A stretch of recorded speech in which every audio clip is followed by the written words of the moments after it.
to me, this is where we can use that energy as fuel, creative fuel, right? Like, I don't know if you know who the artist Ren is, Mhm. Ren. I He, believe. okay, so Ren kind of blew up. I found him during COVID era, but I'm blown away by this artist.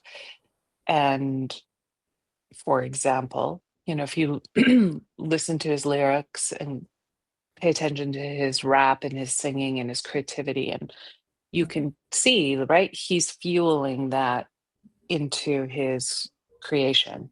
I feel like this is what happens with art, any form of art. And, this is also what can move us spiritually. This is what can move us, to open our hearts. This is what can move us towards um, towards goodness. Mhm. Um, and we can get trapped in it too, which is the risk, right? And so being aware of it, not getting lost in the story of it, and then using that energy productively in a creative way that could be shared and have Mhm. impact, Mhm. is really what I think we need to be doing with it. And, ultimately, that's how we bring gifts to the world, right? Like, think of so much that's been born out of crisis. There's a lot of beautiful things that come from that. Mhm. And, it keeps us connected. So, and I'm thinking of Jem Bendel. He's the deep adaptation guy. So he has written a book called Breaking Together, and it's more about the ecological devastation Mhm. that we're in.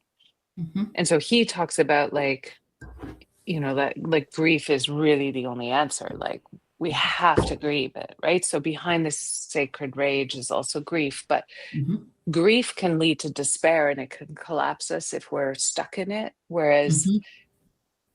anger gives us a bit more, energizes us a bit more and Mhm. gives us fuel, right? So it's like we need a bit of both. It's like we need to feel the grief of it Mhm. all. Like it's heart-wrenching, right?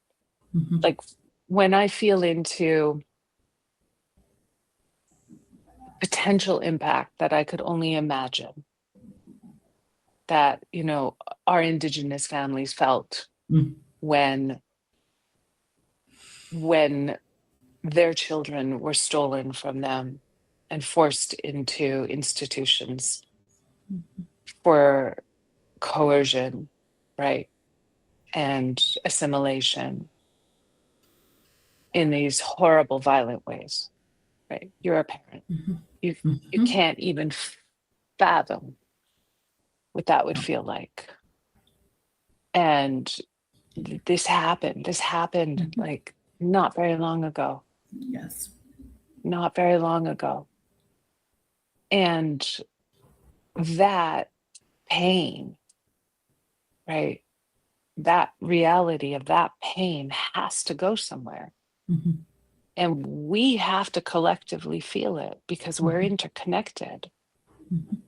right? And so it's like that pain can swallow you, Mhm. and that rage can make you want to do violent things in return. And that has happened as a result of the trauma, right? Mhm.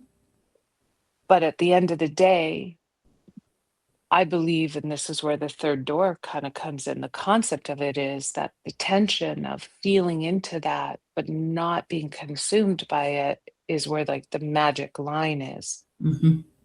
And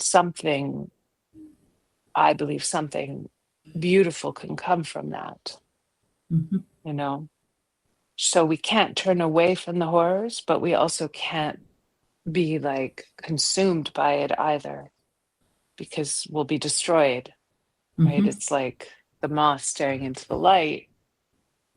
The Yeah. fire of that could destroy us, but also the negligence of looking at it, the naivete of not recognizing it can also destroy us.